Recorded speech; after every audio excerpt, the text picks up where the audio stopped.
काल में एक समय जनक नाम के एक प्रसिद्ध राजा हुए थे।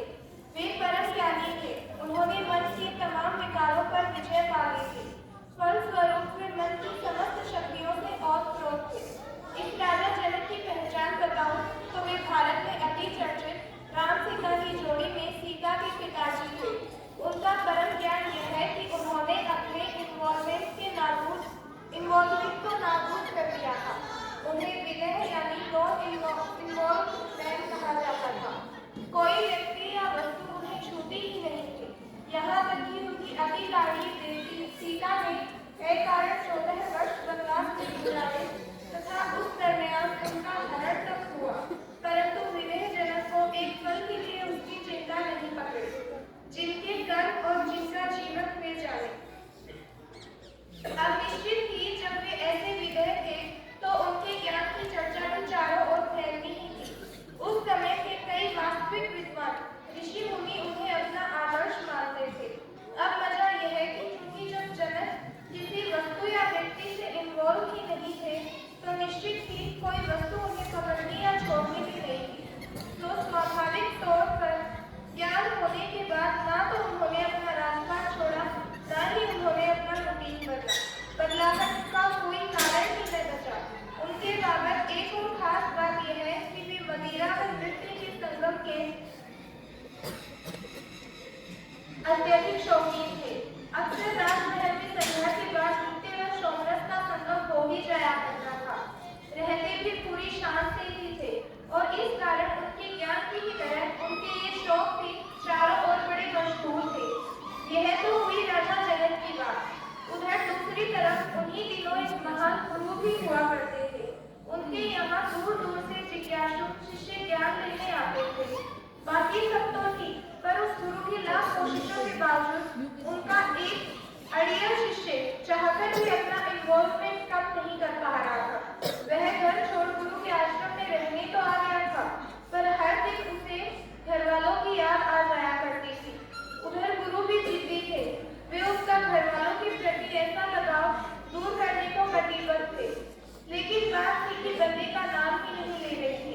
आगे थककर गुरु ने उसे राजा जनक के यहाँ ज्ञान लेने जाने का आदेश दिया। गुरु की इस आज्ञा ने शिष्य को हैरान कर दिया। उसने जनक के शौकों के बारे में काफी कुछ सुन रखा था। उसका सोचना था कि जनक को तो खुद ज्ञान की आवश्यकता है, वह मुझे क्या ज्ञान देगा। लेकिन गुरु की अवज्ञा तो की नहीं जा सकती थी। तो दूसरे दिन वह अपने एक जोड़ी कपड़े तथा जनक के नाम गुरु का एक पत्र लेकर निकल पड़ा। अब निकल तो पड़ा, पर जनक जैसा व्यक्ति उसे ज्ञान देगा, यह बात वह पचा नहीं पा रहा था। उसका अहंकार तो उल्टा यह सोच रहा था कि जनक मुझे क्या ज्ञान देगा, मैं ही उसे ठीक कराऊंगा। उसके मदिरा और नृत्य ने छुड़वाए तो मेरा लाभ है। और इस तरह मैं ना सिर्फ गुरु का जनक के प्रति जो भ्रम है वह तोड़ने में कामयाब हो जाऊंगा, बल्कि गुरु को अपने ज्ञानी होने का सबूत भी दे दूंगा। बस अपना यही अहंकार साथ लिए वह जनक के यहाँ जा पहुंचा। अब जिस गुरु का वह पत्र लाया था उनकी जनक के दरबार में बड़ी प्रतिष्ठा थी, तो पत्र घुमाते ही उसे सीधे जनक के सामने पेश कर दिया गया।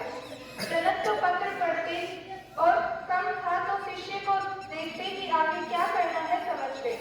जनक ने हाथों हाथ महल के ही एक कमरे में उसके रुकने की व्यवस्था करवाई और लगे हाथों उसे आराम कर संध्या में अपने पास आने को भी कह दिया। यानी ज्ञान की बातें कब कर ली जाए। यह तो जनक की बात थी। दूसरी ओर तो शिष्य जनक की शान देखकर ही सन गया। वह जनक के प्रति गुरु की सोच बदल देने के गुमान से भी भर गया।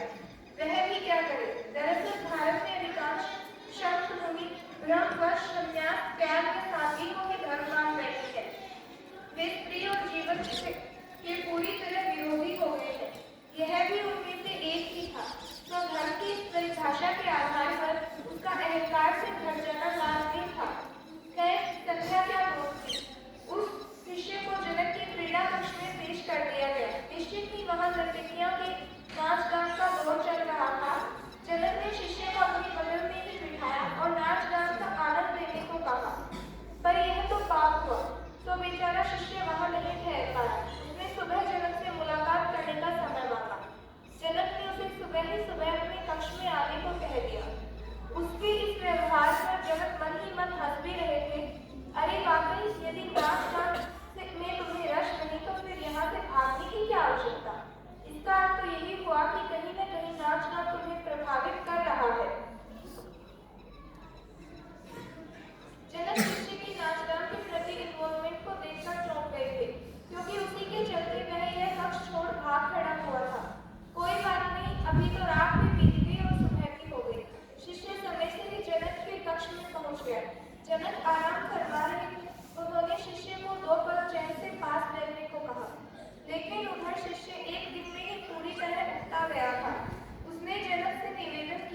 कि देखिए, मेरे गुरु ने मुझे आपके पास ज्ञान प्राप्त करने हेतु भेजा है, तो मेहरबानी कर वह दे दीजिए ताकि मैं लौट जाऊं।